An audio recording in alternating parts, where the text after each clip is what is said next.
বাস্তবে একটি ঘটনা, সময় থাকলে শুনে যাবেন। গ্রামের একটা গরিব ছেলে একটা গরিব মেয়েকে বিয়ে করলো। বিয়ের পরে ছেলেটি মেয়েটিকে জিজ্ঞাসা করলো, আচ্ছা তোমার জীবনে কি কোনো স্বপ্ন আছে? তখন মেয়েটি বলল, হ্যাঁ আমার জীবনে অনেক স্বপ্ন, আমি একদিন অনেক বড় ডক্টর হব, কিন্তু আমি যে গরিব।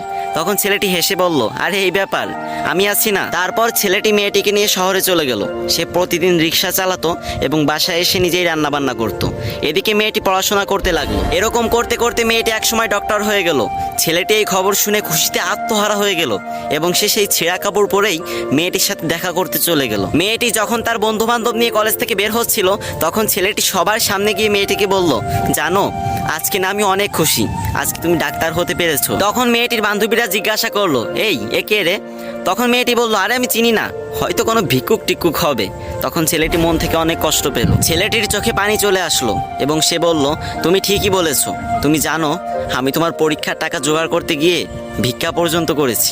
আজ তুমি আমাকে চিনতে পারতেছো না? আমি তোমার স্বামী। এই কথা বলার সাথে সাথে মেয়েটি ছেলেটিকে একটা থাপ্পড় মেরে দিল এবং বলল, তোর সাহস তো কম না, তুই তখন থেকে যা ইচ্ছা তাই বলে যাচ্ছিস, আর আমি একটা ডাক্তার, তোর মতো ফকির আমার স্বামী হতে যাবে কেন? ছি। এরপর মেয়েটির একটি চাকরি হলো, আস্তে আস্তে টাকা পয়সা বাড়ি গাড়ি সবকিছুই হলো, কিন্তু ছেলেটা গরিবই রয়ে গেল। কি বুঝলেন? ওই যে গ্রাম বাংলা একটা কথা আছে না, ভালা মানুষের দাম নাই, উপকারীরা বাঘে খায়।